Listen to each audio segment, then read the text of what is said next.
Prince Harry ও তার স্ত্রী মেগান ব্রিটিশ রাজপরিবারের বিরুদ্ধে বর্ণবাদের অভিযোগ এনেছেন। বলা হচ্ছে রানী এলিজাবেথ কিংবা তার স্বামী এ ধরনের মন্তব্য করেননি। বাংলাদেশে প্রথম করোনা ভাইরাসের রোগী শনাক্ত হওয়ার 1 বছর হলো আজ। কতটা ঘুরে দাঁড়িয়েছে স্বাস্থ্য ব্যবস্থা? আমরা সবাই জানি ডাব্লিউএইচও যে গাইডলাইন, সেই গাইডলাইনের চেয়ে আমরা অনেক পিছিয়ে আছি। আমাদের পেশেন্ট ডাক্তারের যে রিলেশন, আপনার যে রেশিওতে অনেক পিছিয়ে আছি, যার কারণে মানুষ হেনস্থা হচ্ছে, মানুষ প্রপার ট্রিটমেন্টও পাচ্ছে না। বিভিন্ন গবেষণা বলছে মহামারীর কারণে সংকটে পড়েছেন বাংলাদেশের নারীরা। আর ফোন ইনে বক্ষ ব্যাধি সংক্রান্ত প্রশ্নের জবাব দেবেন একজন স্বাস্থ্য বিশেষজ্ঞ। তবে শুরুতেই সবশেষ বিশ্ব সংবাদ।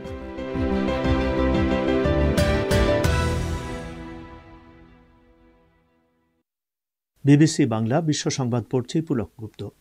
প্রিন্স হ্যারি এবং তার স্ত্রী মেগান ব্রিটিশ রাজ পরিবারের বিরুদ্ধে বর্ণবাদের যেসব অভিযোগ এনেছেন সেগুলো তদন্ত করে দেখার জন্য ব্রিটেনে প্রধান বিরোধী দল রাজ পরিবারের প্রতি আহ্বান জানিয়েছে।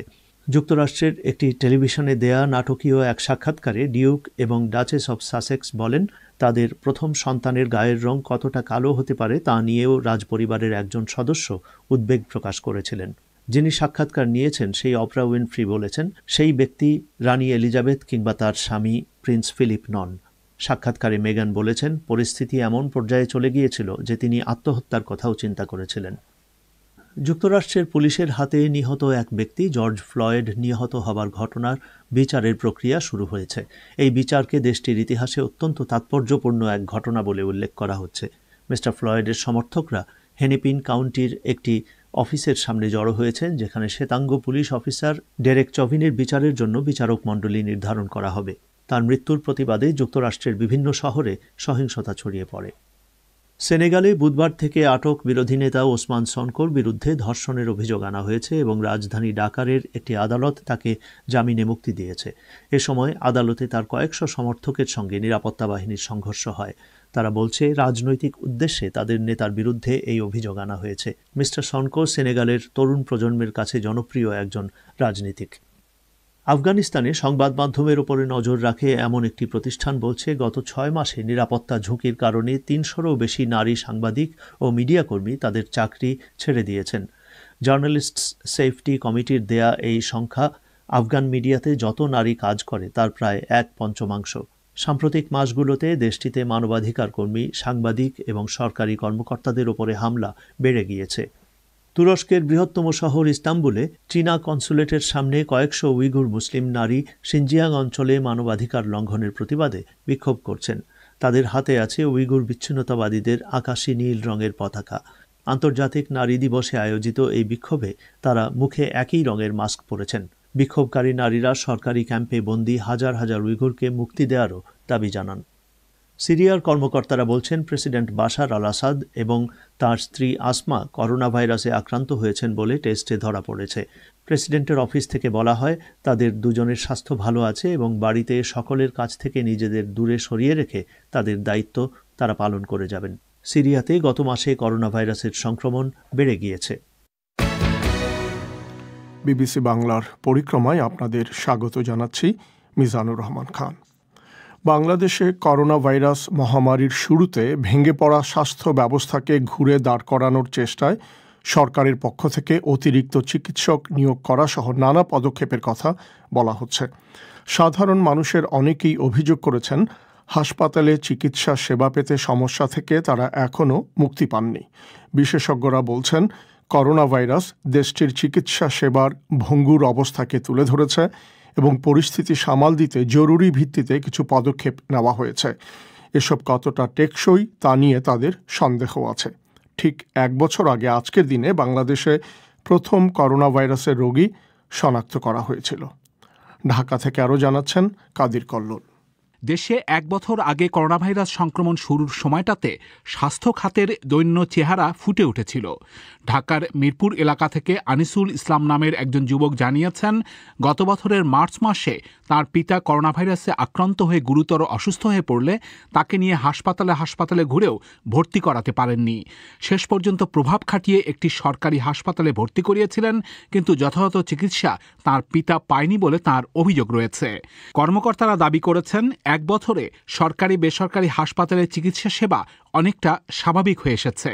এদিকে ঢাকায় একজন গৃহিণী নুসরাত ইয়াসমিন বলেছেন, তাঁর এবং পরিবারের সদস্যদের বিভিন্ন রোগে চিকিৎসার জন্য তাকে নিয়মিত হাসপাতালে যেতে হয়। হাসপাতালগুলো এখন সচল হয়েছে, কিন্তু সেবা পাওয়ার ক্ষেত্রে বছরের পর বছরের পুরনো সমস্যা থেকে রোগীদের মুক্তি মিলছে না বলে তিনি মনে করেন। সরকারি হসপিটালে এত গ্যাদারিং থাকে, প্রথমে টিকিট কেটে বিভিন্ন জায়গায় গিয়ে টিকিট কাটা লাগে, তারপর অনেক লম্বা লাইন, যেখানে আমার 4-5 ঘন্টা সরকারি হসপিটালে আমার ব্যয় হচ্ছে। আর প্রাইভেট হসপিটালে হচ্ছে কি, ওখানে ডাক্তারের সিরিয়ালটা নিয়ে একটু ঝামেলা যেতে হয়, অনেক সময় ডাক্তাররা লেট করে আসে, সিরিয়াল মেইনটেইন করতে হয়, সিরিয়ালে সময় লাগে। ঢাকা এবং বড় কয়েকটি শহর ছাড়া দেশের বেশিরভাগ অংশেই পর্যাপ্ত চিকিৎসা ব্যবস্থা না থাকার অভিযোগ যুগ যুগ ধরে রয়েছে বলা যায়। সেখানে খোদ রাজধানীতেই সরকারি বেসরকারি হাসপাতালে চিকিৎসা সেবা ভেঙে পড়ার খবর মহামারীর শুরুতে সংবাদ মাধ্যমে প্রায় প্রতিদিনই শিরোনাম হয়েছে। ঢাকা বিশ্ববিদ্যালয়ের স্বাস্থ্য অর্থনীতি ইনস্টিটিউটের পরিচালক অধ্যাপক নাসরিন সুলতানা বলেছেন, চিকিৎসক, নার্স থেকে শুরু করে কারিগরি দিক সব ক্ষেত্রেই ঘাটতি থাকায় সাধারণ মানুষ যথাযথ সেবা এখনো পাচ্ছেন না। যেহেতু আমাদের প্রকৃত চিত্রটা আমরা দেখতে পেয়েছি, তখন গভর্নমেন্ট সেটা খুব ইমার্জেন্সি ভাবে কিছু ডাক্তার নিয়োগ করেছেন, কিছু নার্স নিয়োগ করেছেন। এটারই আমরা কিছুটা করোনার সময় সামাল দেওয়া হয়েছে।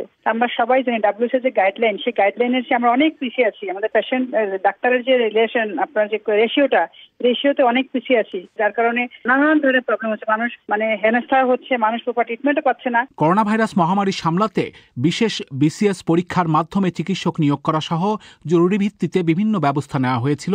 তখন জরুরি ভিত্তিতে প্রায় 6,000 চিকিৎসক এবং 5,000 নার্স ও কয়েক হাজার টেকনিশিয়ান নিয়োগের বিষয়কে সরকারের পক্ষ থেকে উদাহরণ হিসেবে তুলে ধরা হয়। তবে সরকারের এসব পদক্ষেপকে জরুরি বা অ্যাডহক পদক্ষেপ হিসেবে দেখেন বিশেষজ্ঞদের অনেকে। বেসরকারি একটি হাসপাতালের কর্ণধার ডাক্তার লেলিন চৌধুরী বলেছেন, ঘাটতিগুলো চিহ্নিত করে এখন দীর্ঘমেয়াদের পরিকল্পনা নেয়ার সময় এসেছে।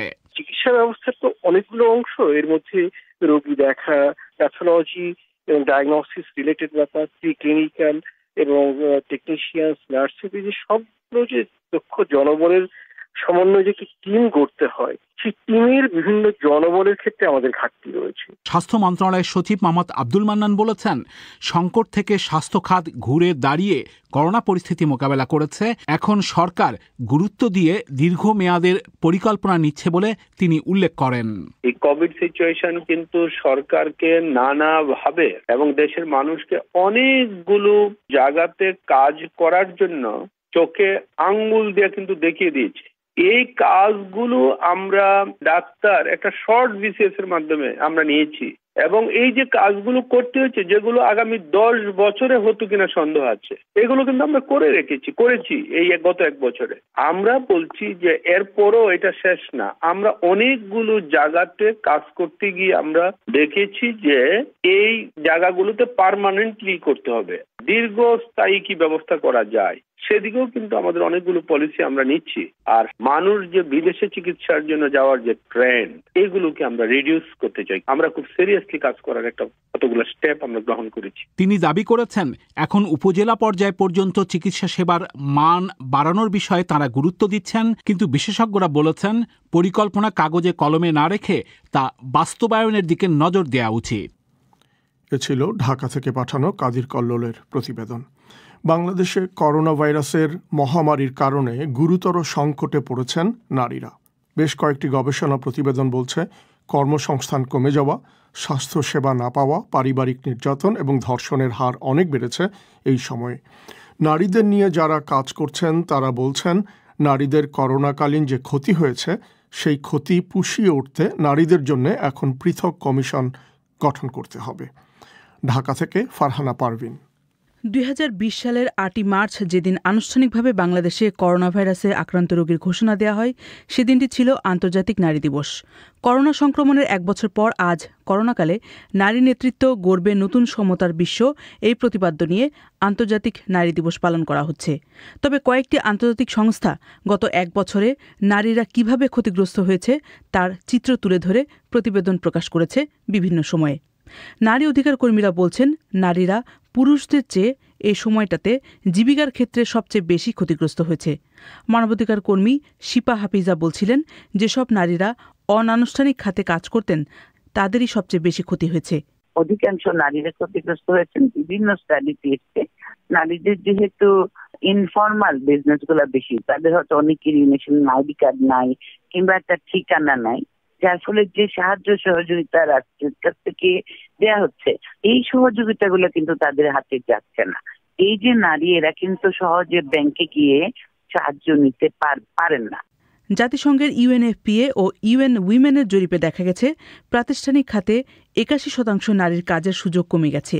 পুরুষের ক্ষেত্রে এই হার ছিল 14%। অপ্রাতিষ্ঠানিক খাতে 24% নারীর কাজের সুযোগ কমে যায় এবং 25% নারী কাজ হারান। এই হার পুরুষের মধ্যে ছিল যথাক্রমে 16 ও 27%। এই এক বছরে নারীরা পারিবারিক নির্যাতনের শিকার হয়েছেন বেশি। ইউএনএফপিএ ও ইউএন উইমেন বলছে, বাংলাদেশে 2019 সালের অক্টোবর থেকে 2020 সালের অক্টোবরের মধ্যে নারী বিদ্বেষী টুইট 93% বেড়ে যায়। আইন ও সালিশ কেন্দ্রের আইনজীবী নীনা গোস্বামী বলছিলেন, করোনার সময়ে নির্যাতনের কারণে যে মামলাগুলো হয়েছে সেগুলোর দ্রুত বিচার প্রক্রিয়া শুরু হওয়ার সুপারিশ আসছে। আর ডোমেস্টিক ভায়োলেন্সের জন্য যে জায়গাগুলো অন্তত যে পরিমাণে পর্যন্ত এই করোনাকালীন সময়ে যে মামলাগুলো হয়েছে এবং অন্যান্য যে সমস্ত ভায়োলেন্স এগেইনস্ট উইমেনের মামলাগুলো হয়েছে, একটার পর একটা নির্দেশনা আসছে যে এগুলোর যেন মনিটরিং এবং দ্রুত বিচারের ব্যবস্থা করা হয়। সেটাই সরকার হয়তো সেই উদ্যোগটা গ্রহণ করবে, এই আমার আশা। এছাড়া স্বাস্থ্যসেবা পাওয়ার ক্ষেত্রেও নারীরা ছিলেন পিছিয়ে। করোনা আক্রান্ত রোগীদের পর্যালোচনা করে দেখা গেছে পুরুষদের তুলনায় নারীরা করোনায় আক্রান্ত কম হয়েছেন। ফলশ্রুতিতে নারীদের স্বাস্থ্যসেবার বিষয়টাও অবহেলিত হয়েছে। শিপা হাফিজা বলছিলেন, এই সময়ে নারীরা যেসব ক্ষতির মধ্যে পড়েছেন সেটা পুষিয়ে নিতে নারীদের জন্য একটা আলাদা কমিশন গঠন করা উচিত। একটা বিশেষ কমিশন তৈরি করা উচিত, যে কমিশনটা শুধু নারীর বিষয়গুলোকে খতিয়ে দেখবে, সেখান থেকে তাদের কি ভাবে সাহায্য করা যায়। একটা হচ্ছে যে আমাদের যে নর্মাল যে সাহায্যগুলো দিই আমরা সরকারি পর্যায়ে কিংবা বেসরকারি পর্যায়েও, ঘরে ঘরে নারীদের কাছে যাওয়া, একটা বিপদ আপদ হলে তাদেরকে ওয়ান স্টপ ক্রাইসিস সেন্টারে কিংবা হেল্প সেন্টার গুলাতে নিয়ে এসে সাহায্য করা, এগুলো তো আসলে এখন একদমই বন্ধ হয়ে গেছে। তাহলে সেই কমিশনের একটা দায়িত্ব হবে আইডেন্টিফাই করা নারীদের কি ধরনের সমস্যা, এই সমস্যার জন্য কি করা উচিত। নারী অধিকার কর্মীরা বলছেন, এই কমিশন কার্যকর করার জন্য সরকারের সংশ্লিষ্ট সব সংস্থা, বিভাগ এবং মন্ত্রণালয় যদি একসাথে কাজ করে তাহলে নারীদের অবস্থার উন্নতিতে কিছুটা কাজ হবে। ফারহানা পারভিন, ঢাকা থেকে। আপনারা শুনছেন বিবিসি বাংলার পরিক্রমা। এবারে ফোন ইনের জন্য আপনাদের ঢাকায় নিয়ে যাচ্ছি। সেখান থেকে অনুষ্ঠানের এই অংশটি পরিচালনা করবেন ফারহানা পারভিন। ফারহানা। ধন্যবাদ মিজান। বিবিসি বাংলার আমাদের আজকের ফোন ইনের বিষয়বস্তু হচ্ছে করোনা ভাইরাস এবং বক্ষব্যাধি সংক্রান্ত বিভিন্ন প্রশ্নের, শ্রোতাদের বিভিন্ন প্রশ্নের উত্তর দেবেন বাংলাদেশ বক্ষব্যাধি ইনস্টিটিউট এবং হাসপাতালের সিনিয়র চিকিৎসক ডাক্তার কাজী সাইফুদ্দিন বেন্নুর। ডাক্তার কাজী সাইফুদ্দিন বেন্নুর ইতিমধ্যে আমাদের সঙ্গে স্কাইপের মাধ্যমে যোগ দিয়েছেন। আপনাকে অনেক ধন্যবাদ আমাদের ফোন ইনে যোগ দেওয়ার জন্য। আমরা চলে যাচ্ছি শ্রোতাদের কাছে। খুলনা থেকে আমাদের প্রথম শ্রোতা মারিয়া ফারজান। জি, শুনতে পাচ্ছি। আপনি আপনার প্রশ্নটি করুন। হ্যাঁ, আসলে কাশির ক্ষেত্রে আমার প্রশ্নটা ছিল যে কাশি হঠাৎ করে গরম, অতিরিক্ত গরম লাগলে কাশি হয়, আবার ঠান্ডার সময় কাশি হয়, এই মানে কখন কেন হচ্ছে এভাবে? ঠান্ডা গরমেই হচ্ছে কিন্তু হঠাৎ করে এরকম হয় কেন হয়, কিংবা এর কোনো প্রস্তুতিমূলক কি করা উচিত? আমি একটু জিজ্ঞাসা করি, সেটা হচ্ছে যে আপনি মানে এই যে করোনার সময় এই শঙ্কা থেকে কি আপনি এই প্রশ্নটি করছেন? এটা কি এই সময় বেশি হচ্ছে নাকি?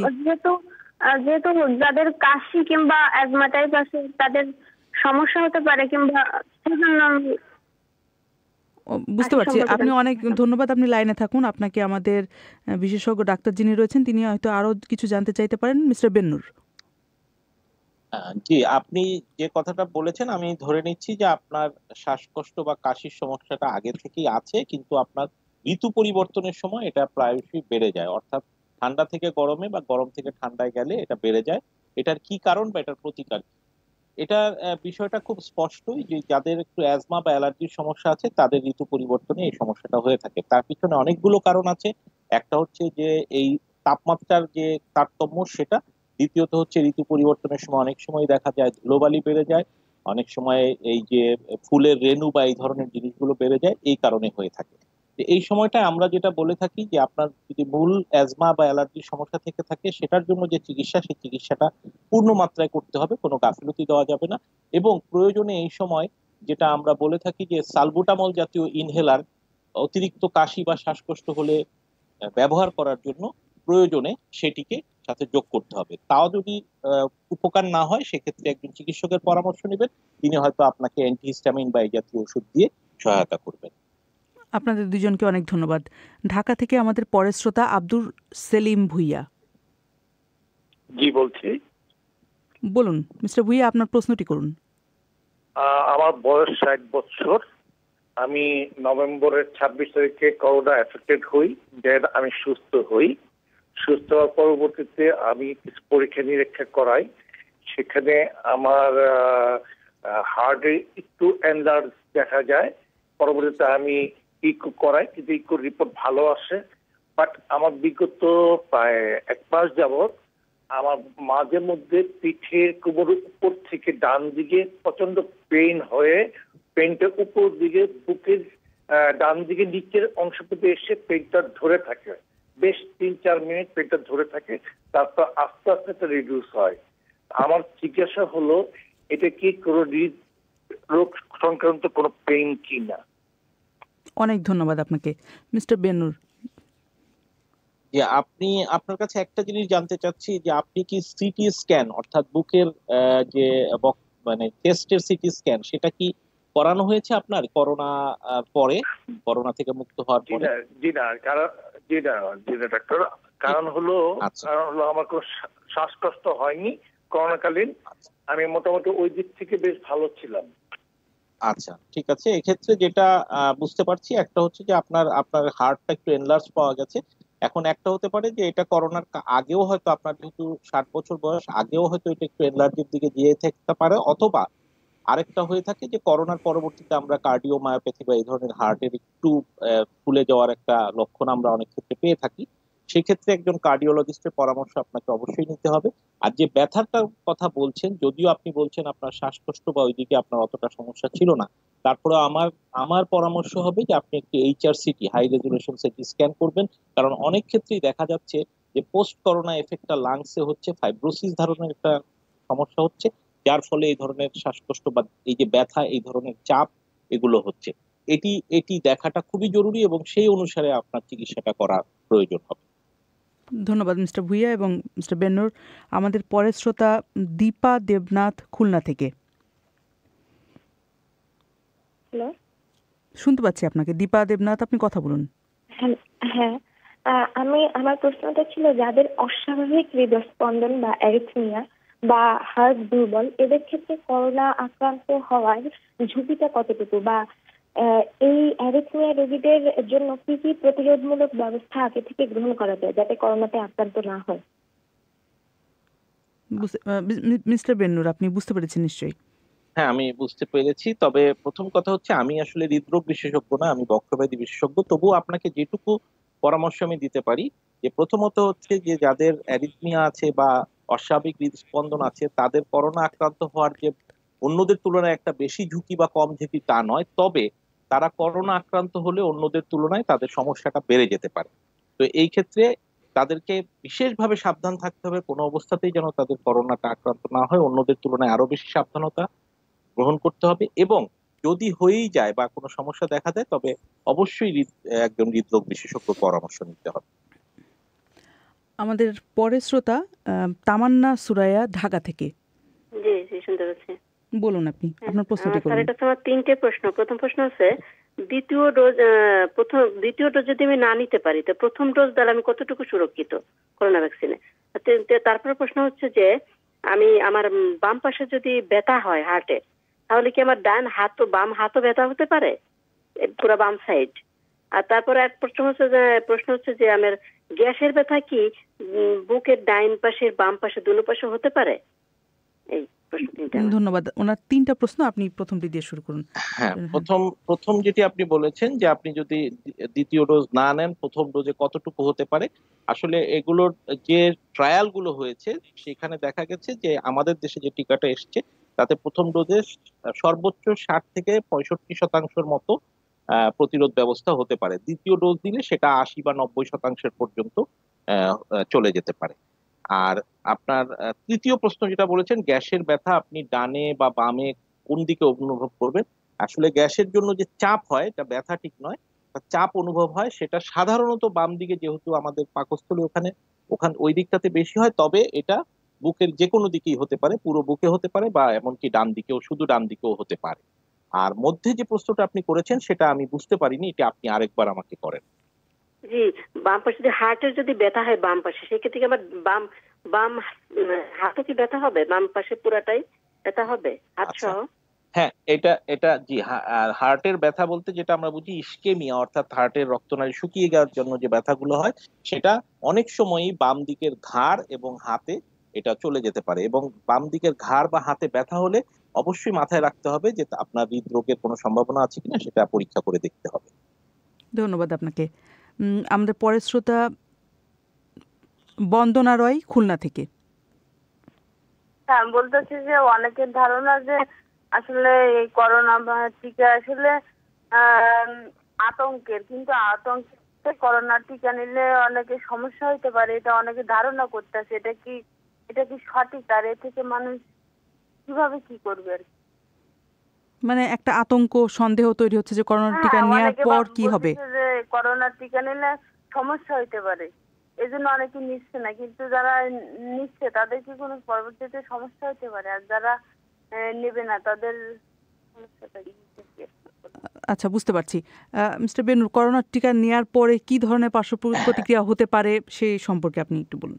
জি, উনি যে কথাটা বলেছেন, আমি একটা কথা বলবো যে আসলে আতঙ্কের কিছু নেই, তবে সংশয় বা একটা মানে দ্বিধার কারণ থাকতেই পারে। কারণ যে কোনো ধরনের নতুন চিকিৎসা, নতুন টিকা বা নতুন কোনো পদ্ধতি আসলে সেই ব্যাপারে মানুষের মনে নানা রকম প্রশ্ন আসতেই পারে, দ্বিধা আসতেই পারে। বর্তমানে মানুষের মনে সেই দ্বিধাটাই এসেছে, এটাতে আতঙ্কের কিছু নেই। এবং আমি বলবো যে যেহেতু আমাদের হাতে একমাত্র উপায় আছে এটির বিরুদ্ধে লড়াই করার, এই টিকাটাই, অতএব আমাদের নির্দ্বিধায় এই টিকাটা নিতে হবে। এর পরবর্তীতে কি হবে আমরা এখনো পুরোপুরি জানি না, কারণ এটা পৃথিবীতে প্রথমবারের মতো এই জিনিসটা প্রয়োগ করা হচ্ছে। এর কোনো সাইড এফেক্ট বা এর কোনো সমস্যা হবে কিনা সেটা আসলে ভবিষ্যতই বলতে পারবে, কিন্তু এটা থেকে যে উপকার পাওয়ার সম্ভাবনা অনেক বেশি সে ব্যাপারে আমরা মোটামুটি নিশ্চিত। অতএব সেই সুযোগটা আমাদেরকে নিতেই হবে। ধন্যবাদ আপনাকে। আয়েশা সিদ্দিকা, আমাদের পরের শ্রোতা, ঢাকা থেকে। আসসালামু আলাইকুম। আমি জানতে চাচ্ছি, আমার মেয়ে সন্তান, 3 বছর 3 মাস চলছে বাচ্চাটার। ও 1 থেকে 8 মাস পর্যন্ত ভালোই ছিল, এরপর থেকে ওর ঘন ঘন ঠান্ডা লাগে। প্রথমে সর্দি, তারপর কাশি। কাশিটা তীব্র হয়ে যায়। তো আমি ফেনাট বা অ্যামব্রোক সিরাপ এই টাইপের খাওয়াই, সিরাপ গুলো। তো সারে না, অনেক সময় সারে না। তীব্র হয়ে যায়, তখন আবার ডাক্তারের কাছে গেলে অ্যান্টিবায়োটিক দিয়ে দিলে, অ্যান্টিবায়োটিক খেতে গেলে তখন সারে। এটা আমার একটা প্রশ্ন। আর আরেকটি প্রশ্ন হচ্ছে, আমার বয়স হচ্ছে 27, আমারও ঘন ঘন মানে কাশি লাগে। সর্দিটার চাইতে কাশিটা বেশি লাগে। তো এখন আমার একটু অ্যালার্জি আছে। তো আমি কখনো সেভাবে ডাক্তার দেখাই নাই, আমি ফেনাডিন বা মন্টেয়ার 10 এই টাইপের কিছু খাইছি, খেয়ে আর কি ছিল। তো এবার কিছুদিন মানে 1.5 মাস আগে আমার তীব্র হয়ে গেছিল। তো আমি ডাক্তার দেখাইছিলাম, ডাক্তার দেখানোর পর আমাকে করটান, তারপর সেবিক্লাব, তারপরে মন্টিভা, ইভাটিন, তারপর আমাকে 2টা ইনহেলারও দিছে, ফ্লুমিটল, তারপর অ্যাজমাসল ইত্যাদি দিছে। আর ডাক্তারটা তখন আমাকে বললো যে আপনার একটু অ্যাজমা আছে, অ্যাজমা আছে, এই জন্য আপনার বারবার ঠান্ডাটা লাগে। তো এখন আমি তো কোনো অ্যাজমার পরীক্ষা করাই নাই, তো আমি কি সত্যি কি অ্যাজমার বহন করছি? আর আরেকটা কথা, অ্যাজমা কি কোনো ছোঁয়াচে রোগ? অনেক ধন্যবাদ। 3টা বিষয় এখানে আছে। মিস্টার বেনুর, ওনার মেয়ের প্রসঙ্গটি দিয়ে উনি শুরু করেছিলেন। জি, আমরা শুরু করছি। প্রথমে আপনি যে মেয়ে ছোট শিশুটির কথা আপনি বলেছেন, এই ধরনের ছোট বাচ্চাদের ক্ষেত্রে সাধারণত এই ধরনের কাশি বা এই ধরনের বুকের সমস্যা যেটা হয় এটা ভাইরাল ইনফেকশন থেকে হয়, যেটাকে ব্রঙ্কিওলাইটিস বলা হয়ে থাকে। এবং অনেক ক্ষেত্রে এটিকে ভুল ডায়াগনোসিস করা হয়, এটিকে অ্যাজমা বলা হয়, এটিকে নিউমোনিয়া মনে করে অ্যান্টিবায়োটিক দেওয়া হয়। আমার মনে হচ্ছে আপনার শিশুর আসলে নিউমোনিয়া অর্থাৎ ব্যাকটেরিয়াল কোনো ইনফেকশন কিংবা অ্যাজমা এই ধরনের হয়নি। শিশুটা ব্রঙ্কিওলাইটিস অর্থাৎ ভাইরাস, সাধারণ ভাইরাস দিয়ে আক্রমণ ঘন ঘন হচ্ছে। এই ক্ষেত্রে শিশুর রোগ প্রতিরোধ ক্ষমতা বৃদ্ধি করার জন্য যে ধরনের সুষম খাদ্যের প্রয়োজন সেটিকে লক্ষ্য রাখতে হবে। শিশু যাতে কোনো মানে সারাক্ষণ ভিজে না থাকে বা কোনো স্যাঁতস্যাঁতে জায়গায় না থাকে, একটা উষ্ণ জায়গায়, এবং খাবার দাবার গুলো যেন একটু হালকা গরম খাবার খায়, কখনোই ঠান্ডা খাবার না খায়, ধুলাবালি বা এগুলোর জন্য যেন বেশি না যায় সেই ব্যাপারে সাবধান থাকতে হবে। ঘন ঘন অ্যান্টিবায়োটিকের প্রয়োজন আছে বলে আমার মনে হয় না। দ্বিতীয়ত, আপনি যেটা জানতে চেয়েছেন যে আপনার প্রায়শই আপনি কাশিতে ভোগেন এবং এক পর্যায়ে আপনাকে অ্যাজমার ইনহেলার জাতীয় ওষুধগুলো দেওয়া হয়েছে, আপনি অ্যাজমার পরীক্ষা করেননি। আমাদের একটা বক্তব্য আছে, সেটা হচ্ছে যে এক ধরনের অ্যাজমা আছে যেটাকে আমরা বলি কাফ ভ্যারিয়েন্ট অ্যাজমা, যেখানে কাশিটাই প্রধানত হয়, শ্বাসকষ্ট অতটা বোঝা যায় না। সম্ভবত আপনি যে চিকিৎসককে দেখিয়েছেন তিনি আপনার এই ধরনের অ্যাজমার সন্দেহ করেছেন বা ডায়াগনোসিস করেছেন। আপনি অ্যাজমার পরীক্ষাগুলো করিয়ে নেন। এই জন্য একটা লাং ফাংশন টেস্ট বা স্পাইরোমেট্রি বলে একটা পরীক্ষা আছে, যেটা করলে বোঝা যায় যে ফুসফুসে অ্যাজমার কারণে কোনো ঘাটতি আছে কিনা। সেই পরীক্ষাটা আপনি করিয়ে নিলে বুঝতে পারবেন। আর তৃতীয় প্রশ্ন যেটা, যে অ্যাজমা ছোঁয়াচে কিনা, না, অ্যাজমা কোনো ছোঁয়াচে রোগ নয়। এটি কোনো ভাইরাস বা ব্যাকটেরিয়া বা কোনো জীবাণু দিয়ে হয় না, সেজন্য এটি কখনোই ছোঁয়াচে নয়।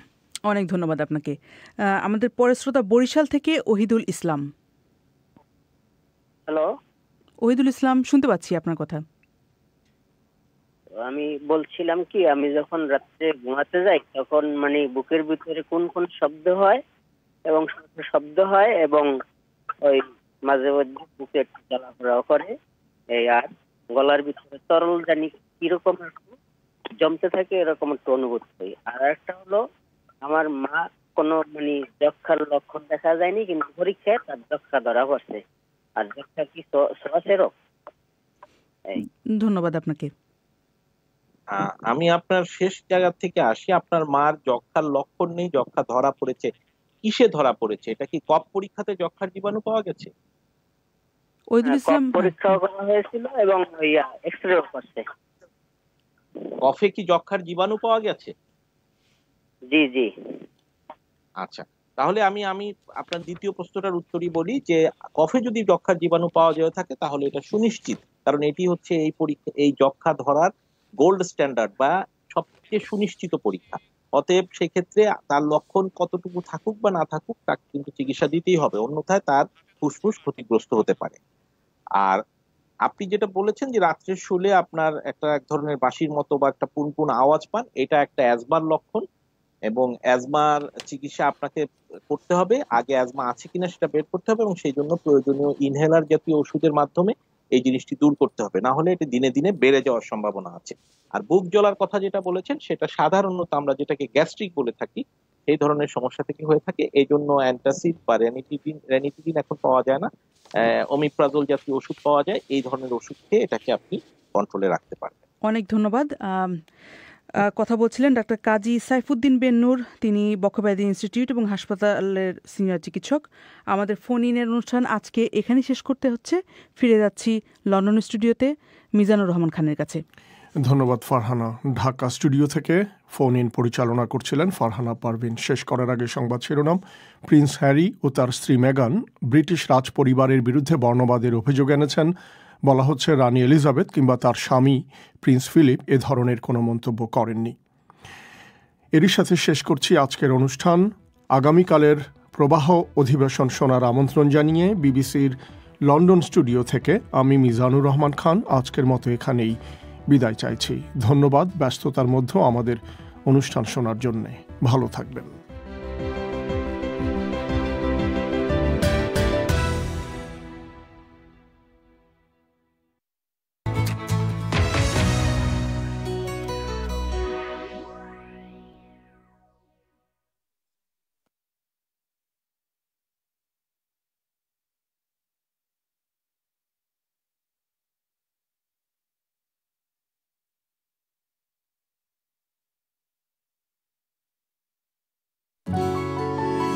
BBC. This is the BBC.